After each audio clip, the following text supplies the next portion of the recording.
Halo, selamat datang di Bermain Bola. Balik lagi bareng kami berdua. Tempat kita ngobrolin si kulit bundar sampai tuntas, tanpa ampun. Dan pastinya tetap objektif, kecuali kalau tim kesayangan lagi kalah ya.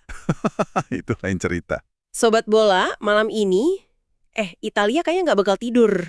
Kenapa? Karena besok dini hari, tepatnya 15 Februari 2026, Giuseppe Meazza bakal jadi saksi. Saksi perang saudara yang paling ditunggu di Serie A. Inter Milan melawan Juventus. The Derby d'Italia.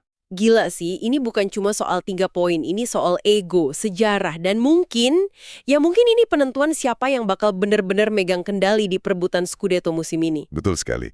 Pertaruhannya luar biasa tinggi. Inter ada di puncak klasemen, unggul 12 poin. Kalau mereka menang, rasanya satu tangan mereka udah megang trofi Scudetto lah. Akhir. Jangan lupa, pertemuan pertama musim ini, Juve sukses bikin Inter nangis 4-3 di Turin. Dramatis banget. Jadi ini pertarungan momentum, Inter yang lagi gila-gilanya melawan DNA Juventus yang, pantang menyerah. Nah, di pembahasan kita kali ini, kita bakal bedah habis-habisan. Dari kabar pulihnya Barella dan Calhanoglu yang bikin lini tengah Inter makin ngeri, sampai pusingnya Luciano Spalletti karena Juventus harus kehilangan Dusan Vlahovic. Kita juga akan sentuh sedikit soal rivalitas dan sejarahnya. Siapkan kopi kalian, karena analisis kita bakal lebih panas dari tackle Marco Materazzi di masa jayanya. Oke, let's kick off. Mari kita mulai dengan si pemuncak klasemen dulu.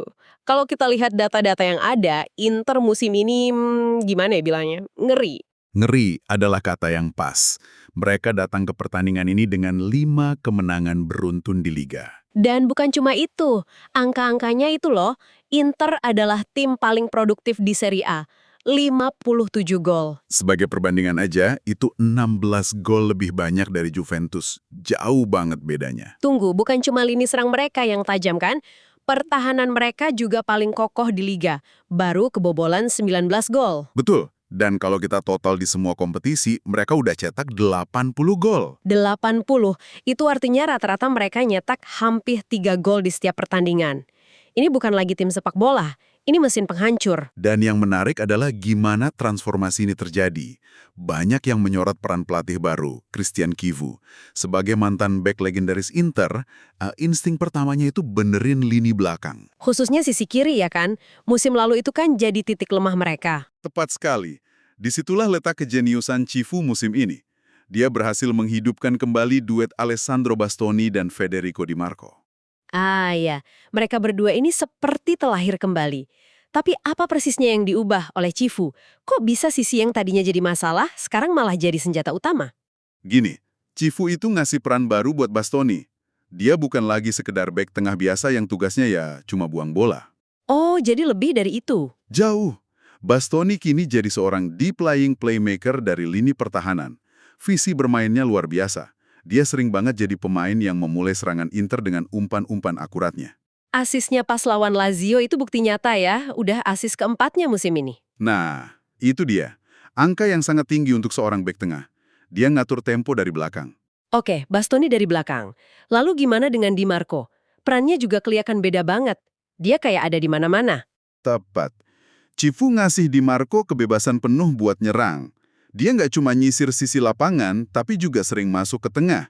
Fungsinya jadi kayak gelandang serang tambahan. Kontribusinya gila sih, dalam 6 laga terakhir aja 2 gol dan 4 asis. Kombinasi Bastoni yang membangun serangan dengan visi dan Di Marco yang menusuk dengan energi dan kreativitas, itu yang bikin sisi kiri Inter jadi sumber malapetaka buat lawan-lawan mereka.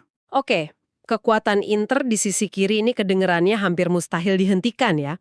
Tapi di seberang sana, Juventus kan juga nggak tinggal diam. Apa nih yang disiapin Luciano Spalletti, terutama setelah dia ngerombak total gaya main tim? Ini duel taktik yang sangat menarik.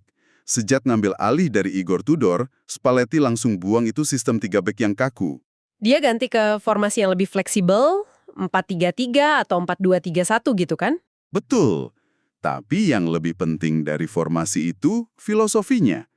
Spalletti mau Juventus menang bukan karena kehebatan 1 atau 2 pemain bintang, tapi karena pergerakan dan pemahaman sebagai satu unit, permainan kolektif. Jadi lebih ngandelin penguasaan bola dan tekanan yang terkoordinasi. Ini perubahan besar dari Juventus beberapa tahun terakhir yang kesannya lebih pragmatis. Apa filosofi ini udah benar-benar jalan? Disinilah letak pertanyaannya. Proyek Spalletti ini masih dalam tahap pembangunan. Hasilnya memang mulai kelihatan. Mereka menang 7 dari 10 laga terakhir di Serie A. Tapi performa tandang mereka masih belum konsisten. Nah, itu dia. Pertarungan lawan Inter ini bakal jadi ujian sesungguhnya buat sistem kolektif Spalletti.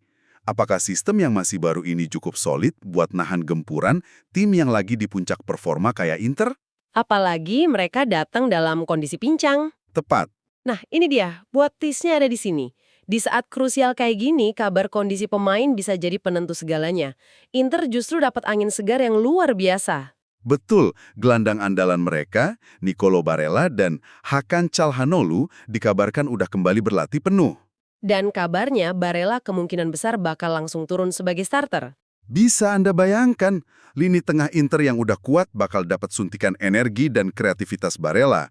Ini kemewahan yang luar biasa buat Kivu. Dan bukan cuma itu, Denzel Dumfries juga udah balik latihan setelah absen di 13 pertandingan liga. Mungkin dia belum akan jadi starter, tapi kehadirannya di bangku cadangan aja udah ngasih opsi taktik tambahan yang sangat berharga. Terutama kalau Inter butuh kecepatan di babak kedua. Sementara Inter lagi seneng-senengnya, situasi di kubu Juventus justru 180 derajat berbeda. Pukulan yang sangat telat. Penyerang utama dan mesin gol mereka, Dusan Vlahovic, dipastikan absen karena cedera. Ini kerugian yang nggak bisa dianggap remeh lah. Vlahovic itu pusat dari serangan Juventus di bawah Spalletti.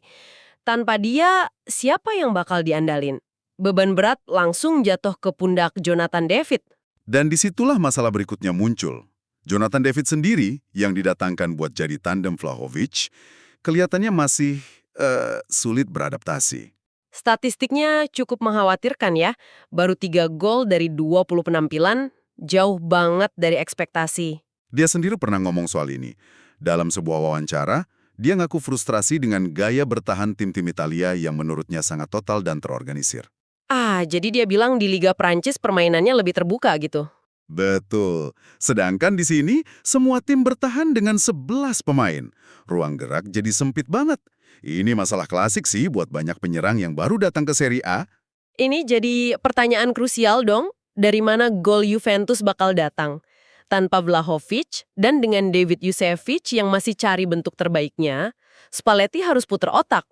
Ini benar-benar ujian nyata buat DNA pantang menyerah Juventus yang kita bicarakan tadi. Disinilah kita bakal lihat apakah mentalitas bisa nutupin kekurangan besar di atas kertas. Saya setuju. Dan di tengah semua kalkulasi taktik dan drama cedera ini, ada satu lapisan cerita lain yang bikin pertandingan ini makin kaya. Sebuah narasi personal yang unik.